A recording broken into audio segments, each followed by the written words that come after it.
So picture this, several hundred Sega Genesis cartridges fall in your lap. What do you do besides saying ouch? Well, this happened to me recently. Stick around and I'll tell you what I'm going to do. Yep, that's right.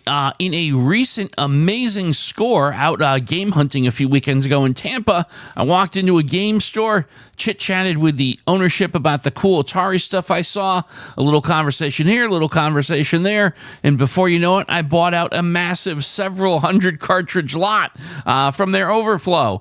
Today, we're going to focus on the Sega Genesis portion of this amazing score. Believe it or not, I had over 300 Sega Genesis cartridges in this lot.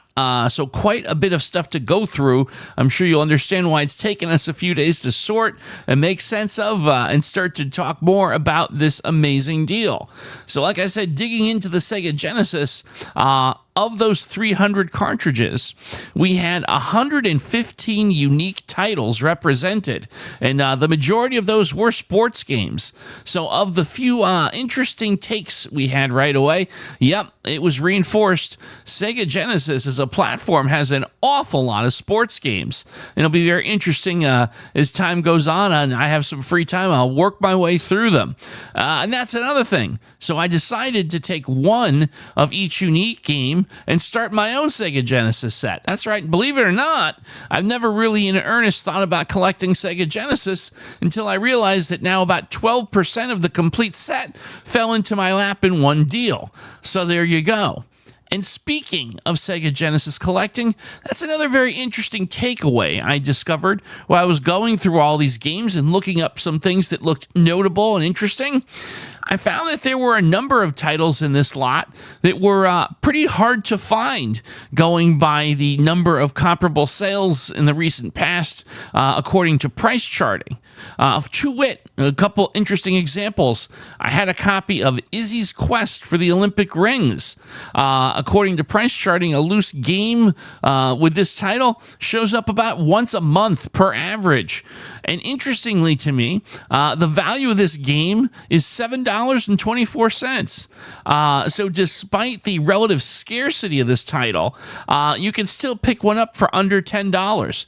Even more striking in that regard was Pele 2, another game that a copy of which fell into this lot. This one, according to price charting, only shows up online 3 times a year loose. And this too sells for less than $10 when it shows up. I thought that was very interesting, coming from a world where I primarily collect Nintendo and Atari. Nintendo specifically, a world where there are so many set collectors out there that these games that are presumably very low quantity, low print run, kind of on the obscure side, are very desirable because while people aren't saying themselves, I remember, for example, Pele 2 for Sega Genesis as a kid, they do know that, boy, if I'm going to complete a set, I need a copy of this. And as such, you'll find in the Nintendo world, and to some extent as well in the Atari world, these games that only show up a handful of times per year tend to have a higher price tag than the average game. It's supply and demand, I guess. But in Sega Genesis world, I don't think that there's that many set collectors. That's the only thing I can think of as to why you have situations where these really obscure games can be picked up for peanuts when they do show up. So, of course, that led me to think that, I would say if you were ever dreaming of or thinking about starting a set to collect and you're not independently wealthy, Sega Genesis might be an interesting choice to consider. I don't know how long this is going to remain the case, but I have a funny feeling it's with all things in the world of YouTube and influencers and social media and creators. At some point, some content creator way bigger than me is going to discover Sega Genesis set collecting. So, just a hint, if you want to get in that bandwagon, you want to jump on that bandwagon, might be a pretty good time to do that. So having said that, again, I kept 115 unique games for myself. That left me with a couple hundred left in tow. I wanted to do something good and give back because, quite frankly, what I paid for everything was less than the value of those 115 Sega games. So I'm kind of in the green here, but I'm really not looking to make any significant money or get rich. Quite frankly, if we're being honest with each other, I know this is going to be a shock to some. I don't earn my living doing It's All Dug in Games. You can leave tips below in the comments, however, if you feel so inclined. Anyhow, I do have a day job. I work as a software developer, and that's why I did find an organization that really seemed compelling to me and amazing. It's called BitMask Games. It's a group of folks up in the Northeast that have a brick-and-mortar space dedicated to teaching game development to anyone who wishes to learn. Oftentimes, the younger set are given the opportunity to learn about game development, and particularly within the realm of console gaming, early console gaming.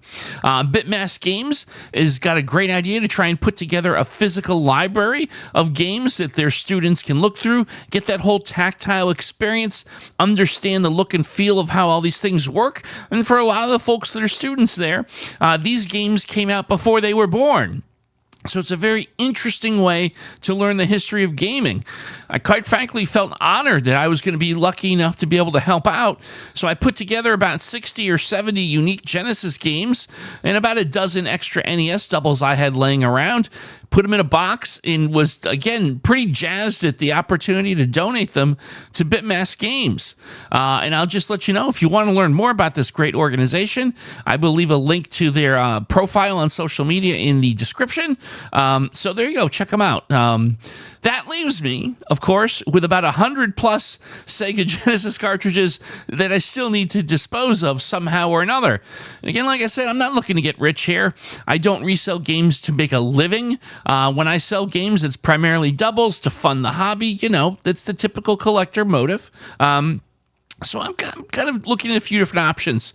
Now, maybe I could bring the games to Goodwill and let someone else find them and get a good deal, or someone who likes to resell from Goodwill to help them out. That's a possibility. Maybe I can find another worthy organization to donate these to. And if you could think of some that you could suggest, feel free to let me know in the comments below. I'm definitely open to hearing from you. Maybe I might do a Whatnot stream at some point in the not-too-distant future, but not with an eye towards trying to get top dollar for anything. Some good deals, maybe some dollar starts on bundles of games, paying it forward as it will. Again, looking at a couple different opportunities. I can tell you the one thing I'm not going to do is sell these games one by one. To be perfectly honest, I just don't have the time or inclination to do so. But we're going to figure something out. So it's interesting. Just again, looking at the Sega Genesis portion of this amazing score, so many blessings, so many cool things. And I imagine I'm going to learn more and more about this library as I continue to work my way through them and try the different games out. Now, I want to give you a sneak preview of what's to come here. We're going to do another couple episodes about this amazing score. In our next episode, we're going to talk about the Atari stuff that was in this lot. And there were some really cool items in there. I'm looking forward to showing you all about that. If you are into Atari, you are definitely going to want to make sure that you are liked and subscribed to this channel so you'll get notified when that comes out. Should be in the next week or two. So stay tuned. As always, I do love to hear your feedback in a general sense about this episode. Whatever you want to chit-chat about, let me know in the comments below. Again, like I said, if you do enjoy watching my videos, please consider subscribing. It helps me out quite a bit. And as always, I thank you for watching, and I'll see you next time on It's All Dug in Games.